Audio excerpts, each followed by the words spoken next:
Welcome to today's video. In this video, we will be analyzing artists that stand a strong chance in the 2027 Grammys for Album of the Year nomination. A potential frontrunner is Olivia Rodrigo's You Seem Pretty Sad for a Girl, So In Love.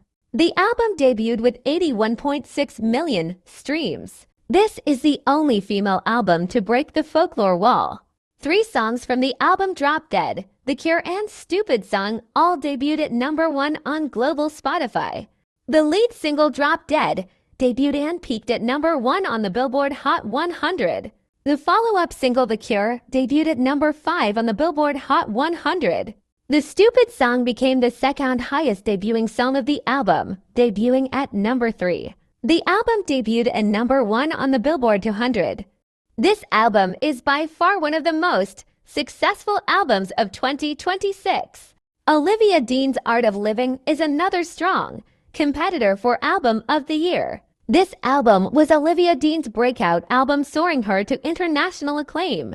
2 songs from the album, Man I Need and So Easy to Fall in Love, peaked in the top 10 of the global Spotify chart.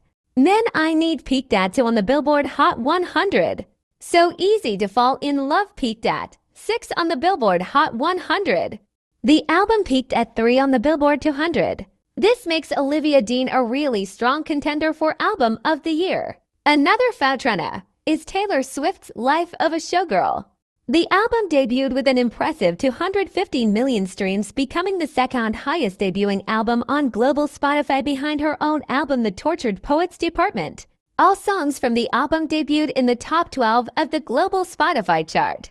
All the songs occupied the top 12 spots of the Billboard Hot 100 in the album's opening week. The Fate of Ophelia debuted and peaked at #1 on the Billboard Hot 100, and it topped the chart for an impressive 10 weeks. Opalite debuted at #2 and later peaked at 1 on the Billboard Hot 100. The album debuted and peaked at #1 on the Billboard 200.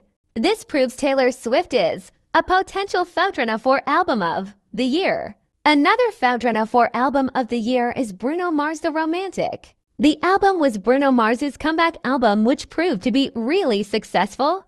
2 songs from the album, I Just Might and Risk It All, debuted and peaked in the top 10 of the global Spotify chart. I Just Might debuted and peaked at #1 on the Billboard Hot 100 and topped the chart for an impressive 3 weeks. Risk It All peaked at 4 on the Billboard Hot 100. The album debuted and peaked at #1 on the Billboard 200. Bruno Mars has one of the most successful albums of 2026, and he has always been the Recording Academy's favorite. Another competitor for Album of the Year is Ariana Grande's upcoming album Petal. Her nomination in Album of the Year is not guaranteed, but she stands a good chance. Hate That I Made You Love Me debuted and peaked at #1 on the global Spotify chart. The song also debuted and peaked at #1 on the Billboard Hot 100. Based off Hate That I Made You Love Me, Petal is poised to be one of the most successful albums of 2026. Ariana Grande has been snubbed in major categories at the Grammys, so let's hope this next year she will have a great run. Thanks for watching, and make sure to subscribe for part 2.